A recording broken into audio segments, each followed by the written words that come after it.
Hi everybody, I hope you're doing well. Sorry my post is a little late this week, but welcome to week 2. Um, wow, where do I start? Last week, one of the questions it asked you was about being a historian, and it asked you to consider what that was like, its significance. One thing I want you to kind of understand is that I think we're all historians, and we may not realize it. Some of you nailed it though. This idea that we're all historians for our families. It's our job to pass down stories from generation to generation. And if we don't do that, that history is lost. It might be common for us to know, maybe our grandparents or great grandparents even, but beyond that, we rely on stories that we hear from previous generations, and sometimes those stories get lost. Maybe I should say a lot of times those stories get lost. For this activity for week 1, you were asked to kind of focus on a big topic. And a lot of people are like, wait a minute, these are like modern day topics. And you're right. But what you're going to do is make those links to the past. And the general idea here is that you look at the modern day topic and trace it back to its history, through its history. And that's what you're going to focus on. And the idea here is to try to make history as relevant as possible, because that's what this is really all about. So this week I ask you to work on a research question. This can be a challenge. And keep in mind, you're not going to start off with a perfect research question. These are things that are going to maybe change a little bit and tweak as you learn more information and try to refine that question. Research questions should not be too broad. You don't want them so broad that you can write a book about them.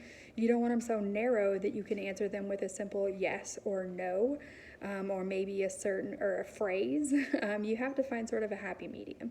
I always say, imagine we're writing a 3 to 5 page paper. That's how big I kind of want you to imagine this assignment being, and what I really want you to focus on. I put up a chart earlier this week about the differences between primary, secondary, and tertiary sources. These are really important and big and very important for our historians to understand. Primary sources are first-hand accounts, okay? People who were there, people who saw the event, people who saw the Boston Massacre, people who saw, the Battle of Bull Run, something like that.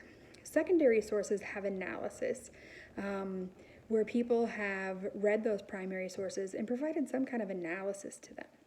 Tertiary sources are good for general knowledge, but in general, when you're writing a paper or doing an activity, should really be avoided. You should not be citing tertiary sources. For example, an encyclopedia would be a tertiary source, or even history.com would be a tertiary source. These are good to give us sort of a general, broad overview of the topic, but not so good at citing, because it's so many steps away from the actual primary source, or even secondary source. Like I said, they have their place. It's just typically not in a college level history class. One last thing to remind you of, when I grade, okay, and I mark something proficient. Proficient does not mean perfect. And I just want you to keep that in mind, because as we do this, there will be, perhaps you'll get a proficient in, and I'm not saying you should be proud of that, you absolutely should, but it's something to consider, that, we all have room for improvement. Okay, guys? Anyway, I hope all is well. I hope you're having a good weekend. We got some snow here today, so we haven't really been doing a whole lot. But anyway, have a good weekend, and I'll try to post my video earlier next week. Have a good one. Bye.